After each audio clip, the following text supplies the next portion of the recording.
질문이 있습니다. 네, 사연의 주인공 한번, 네. 담도폐쇄와 MBD5 결실, 염색체 결실로 반수체 기능 부전을 앓고 있는 7세 박서아의 엄마 최예슬입니다.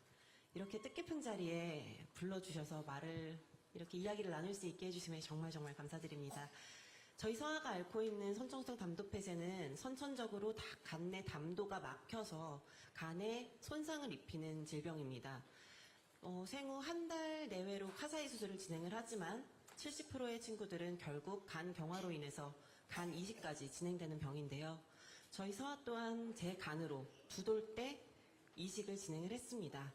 하지만 이식을 진행을 했음에도 합병증과 이식 거부 반응으로 총 8번의 시술과 수술을 또 진행을 하게 되었었고요. 그 과정 가운데 힘들었던 부분들이 있어서 그 이야기를 하고자 합니다. 첫 번째는 의약외품의 비급여 항목의 급여 지원 확대를 요청드립니다. 저희 아이가 8번의 수술과 시술을 진행을 하는 동안 몸에는 정말 작은 몸에 구멍을 너무너무 많이 냈었거든요. 네, 그 치료 과정 중에 드레싱이 꼭 필수적인 부분인데 이 부분이 비급여 항목이다 보니까 아무래도 가정에 좀 경제적으로 부담이 되었던 부분이 사실입니다. 그리고 두 번째는 희귀질환 장애 아동들의 재활치료 지원 확대를 부탁드리는 바입니다. 이 부분은 희귀질환 환우들 같은 경우에는 평생 집중적으로 장기적으로 재활치료를 받아야 되는 현실입니다.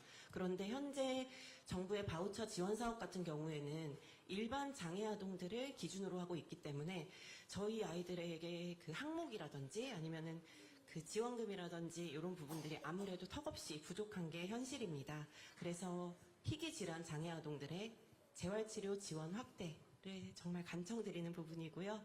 마지막 세 번째는 저는 둘째를 안전하게 출산을 했습니다.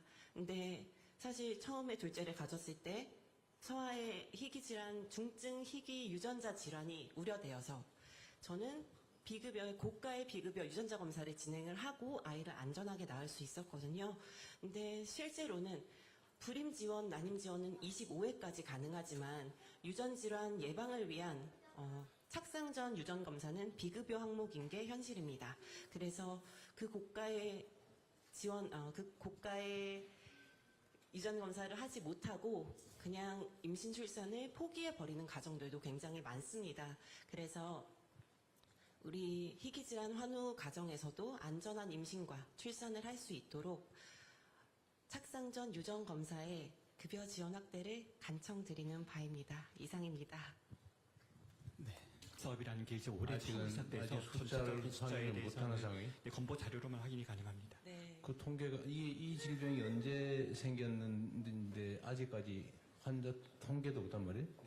그래서 사실 이제 암 등록 사업 같은 좋은 선례가 있는데 희귀질환에 있어서는 그런 정책적 여건이 아직 충분히 마련되지 않았고 올해부터 이제 시작을 본 사업으로 한 상황입니다. 그래도 이게 전국의 의료기관에 이런 증상으로 치료받은 담도폐쇄면 당연히 수술 조치를 태어나자마자 해야 될 거 아니에요? 네, 한 달. 그 통계 자료가 없다는 게 이해가 안 되는데?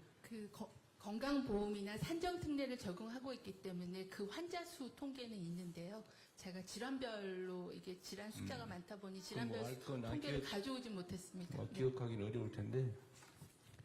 근데 이게 환자 수가 어느 정도가 되는지도 정책 판단이 매우 중요한 요소일 텐데요. 네.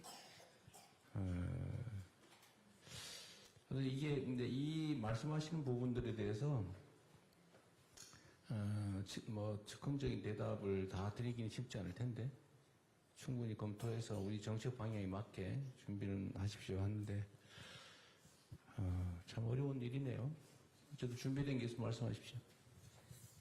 네, 보건복지부 장관 말씀드리겠습니다. 세 가지 말씀 주셨습니다. 아무래도 수술, 시술을 여러 번 해야 되고 계속 드레싱을 하셔야 되기 때문에 그런 치료 재료에 대한 부담이 크시다는 말씀입니다. 현재 그 장기간 드레싱이 필요하신 경우에는 기본적인 치료 재료, 드레싱 치료 재료에 대해서는 급여가 적용 중인데 일부 상처를 고정하거나 보호용 치료 재료는 현재 비급여로 하고 있는 걸로 알고 있습니다. 그래서 이제 질환 특성을 좀 반영해서 반복적으로 해야 되는 경우는 비급여 품목을 급여화를 하는 방안을 적극적으로 검토해 보겠습니다. 두 번째는 재활 치료에 대한 말씀 주셨는데요. 현재 저희가 이제 이런 발달 재활 서비스를 이제 어머님 말씀 주신 대로 바우처를 월 26만 원 정도 범위 내에서 바우처를 제공을 하고 있는데 이제 일반적인 장애로 이렇게 뭉뚱거려서 지원을 하다 보니 희귀 질환의 특성이 반영된 그런 좀 재활로 특화된 걸 좀 만들어 달라라는 그런 말씀으로 이해를 했습니다. 저희가 내년에는 조금 예산을 늘려서 한 11만 명 정도 지원 예산을 갖고는 있는데요. 그 좀 특화된 서비스를 어떻게 하면 만들 수 있을지는 저희가 그 질환별 그 재활에 대한 수요를 좀 파악해서 맞춤형으로 재설계하는 방안을 검토해 보도록 하겠습니다.